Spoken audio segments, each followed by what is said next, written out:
Olá, meus caros, estamos aqui para mais um vídeo da nossa série formativa A Conquista das Virtudes. Hoje nós falaremos sobre a moderação, aquela virtude que nos prepara para o entendimento da temperança, que na verdade aí é uma equivalente, uma virtude filha da temperança, e que com certeza nos faz pensar os excessos, como também aquilo que é o defeito, que é a escassez. Então, adentremos em nosso tema de hoje. A qualidade de todas as virtudes. Quando São Tomás de Aquino estuda a quarta virtude cardeal, a temperança, diz que esta palavra pode ter dois sentidos. Primeiro, o mais geral. Nesse caso, temperança indica aquela moderação, o comedimento, imposto pela razão às ações e às paixões humanas, o que é comum a todas as virtudes morais. Ao lado desta, continuando explicando, há a temperança por autonomásia, em sentido estrito, que é uma virtude específica como as outras três virtudes cardeais que nós já vimos, a prudência, a justiça, a fortaleza, e tem como finalidade moderar a atração dos desejos e prazeres sensíveis que mais fortemente nos atraem. Vamos dedicar essa meditação, esse capítulo, ao primeiro sentido da temperança, que consiste em moderar as virtudes, ou seja, colocar as coisas no seu devido equilíbrio, no seu ponto certo. Começamos a partir então do que seria o ponto errado. Acontece muitas vezes que condutas que em si mesmas são boas e têm aspecto de virtudes, deixam de ser virtudes porque perdem o equilíbrio. Tornam-se abusos, exageros, absurdos, extravagâncias, esquisitices, coisas até mesmo que fogem do nosso bom senso. Encontramos muitos exemplos disso na nossa vida cotidiana, às vezes unidos a desequilíbrios psíquicos. Pense no caso da pessoa que tem a mania de ordem, que ela confunde com a virtude da ordem e inferniza a vida dos outros quando um objeto está 3 centímetros fora do lugar, ou nos exageros de outros quanto ao cuidado da saúde, que é um dever nosso, que nós precisamos ter, que os levam à hipocondria e ao consumo desmedido de remédios. Ou na conduta do workaholic, que só vive para o trabalho e sacrifica a esposa, os filhos e a saúde, a essa labuta obsessiva que nada tem a ver com a virtude da laboriosidade. O exagero, evidentemente, é um ponto errado. Mas é igualmente errado, aliás, achar que a moderação e o equilíbrio consistem sempre no meio termo morno, nem frio, nem quente. Não exageremos, dizem esses moderados. Sejamos razoáveis. O que traduzindo significa quase sempre: sejamos medíocres, basta ser morno. Este meio termo sensato é o álibi dos comodistas. É ali uma palavra permissivista, é um entendimento muito raso. A essas palavras sem aspirações, de baixa estatura moral, referia-se São José Maria ao escrever. Seria um erro pensar que a expressão meio termo, como elemento característico das virtudes morais, significa mediocridade, como que a metade do que é possível realizar. Esse meio termo, aliás, esse meio entre o excesso e o defeito, é um cume, o mais elevado que a prudência indica. A virtude é um bem, e todo bem deve aplicar-se o que dizia Aristóteles e Santo Tomás, que, em relação ao bem, a norma consiste no extremo, no máximo. A virtude é o cume ao qual se aspira. Vamos falar desses cumes. Os cumes, inicialmente absolutos. Existem valores e virtudes cujo ponto certo, equilibrado, é sempre o mais elevado possível. A acomodação ao mais ou menos é incompatível com eles. Imagine frases absurdas como as seguintes frases: respeite a vida alheia, mais ou menos, só atropele alguns pedestres por mês. Tenha um amor médio aos filhos, não os ame muito. Seja só meio responsável e meio honesto.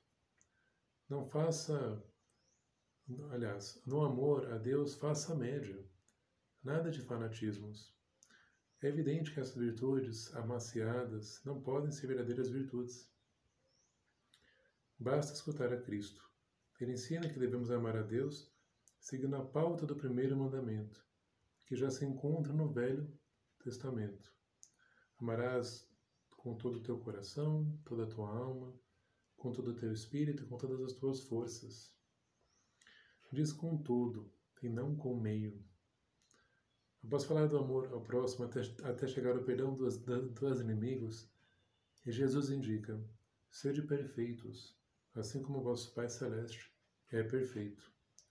Dado que é impossível igualar a perfeição de Deus, isso significa que devemos ir sempre além, sem pôr limites à procura da perfeição. Os cumes relativos. Aqui a palavra relativo não significa mais ou menos, um coquetel de sim ou não. O significado exato é o da frase de amigos de Deus, acima mencionada. A virtude está no meio entre o excesso e o defeito. É um cume, o mais elevado que a prudência indica. Acabamos de ver que os valores absolutos não admitem mais ou menos, mas há outras virtudes que são um bem que podem extrapolar pelos dois extremos, por excesso ou por defeito. Exemplificando, a laboriosidade ergue-se no ponto certo entre os extremos da preguiça e do ativismo desordenado. A coragem no ponto certo entre a covardia e a temeridade ou a impavidez. A humildade no ponto certo entre o orgulho e o auto-rebaixamento falso. Cada um desses extremos, por excesso ou por defeito, é um barranco em que a virtude pode despencar e morrer. Mas no meio desses dois barrancos, a virtude ergue-se como uma montanha, um pico ao qual devemos aspirar, com a graça de Deus, aquele cume mais elevado que a prudência indica. O bom moderador. Uma última consideração. Olhemos para o regente de uma orquestra, que tem a função de ser o harmonizador, o moderador de todos os músicos. Tem a responsabilidade de que cada instrumento dê a nota certa no momento certo, sem omissões, invasões nem estridências. Não seria bom, regente, o que permitisse que o trombone encobrisse o solo do violoncelo, o que as cordas entrassem tarde e descompassadas, o que os instrumentos de sopro previstos brilhassem pela sua ausência. De forma análoga, a virtude da moderação exige que sejamos bons regentes de nós mesmos, organizando-nos de modos que todos os aspectos da vida deem a nota certa no momento certo. Sem tolerar, por exemplo, que a navegação ociosa na internet afogue a oração, ou como tantas vezes comentamos nesse livro, o trabalho abafe o carinho e a dedicação à família. Concluímos então com o nosso questionário sobre a moderação. Compreendo que só haverá equilíbrio em minha vida quando souber conjugar harmonicamente, com dedicação e tempo suficientes, todos os meus deveres religiosos, familiares, profissionais e sociais. Evita a falta a moderação das almas mesquinhas que se instalam na mediocridade e acham que a atitude mais equilibrada é de ficar no meio termo, que não é senão comodismo e tibieza. Considere exagero aspirar, por amor a Deus e ao próximo, a ideais de sacrifícios que ultrapassam a média do que fazem os cristãos aburguesados? Percebo que o maior abuso e exagero que pode haver na minha vida é colocar-me a mim no centro, como medida de todas as coisas, e deixar Deus encostado à margem. Que penso da radicalidade evangélica que o Papa São João Paulo II propunha como ideal a todos os católicos? Penso, por acaso, que um exagero quer do Evangelho, quer do Papa? Não descobri ainda que as minhas insatisfações e vazios devem ser muito mais a fragilidade das minhas virtudes fracas do que alguns sonhos fantasiosos que não consegui realizar. Irrita-me quando vejo que outros acham normal, na entrega a Deus, na dedicação ao próximo, no serviço aos pobres e doentes, o que eu acho excessivo. Não compreendo que um coração calculista sempre acha exagerada a generosidade. Compreendo que vale a pena me esforçar por conseguir o tempo necessário para as coisas de Deus e o serviço do próximo. Deixo para trás que aos olhos de Deus deixo para trás coisas que aos olhos de Deus são prioritárias. Proponho-me metas concretas de crescimento nos aspectos fundamentais da minha vida. Procuro não esquecer que todos os batizados somos chamados à santidade. Pois bem, meus caros, nós vamos concluindo mais uma formação sobre a moderação. Espero que você tenha conseguido refletir, entender sobre esse assunto e, sobretudo, colocar em prática alguns propósitos sobre isso.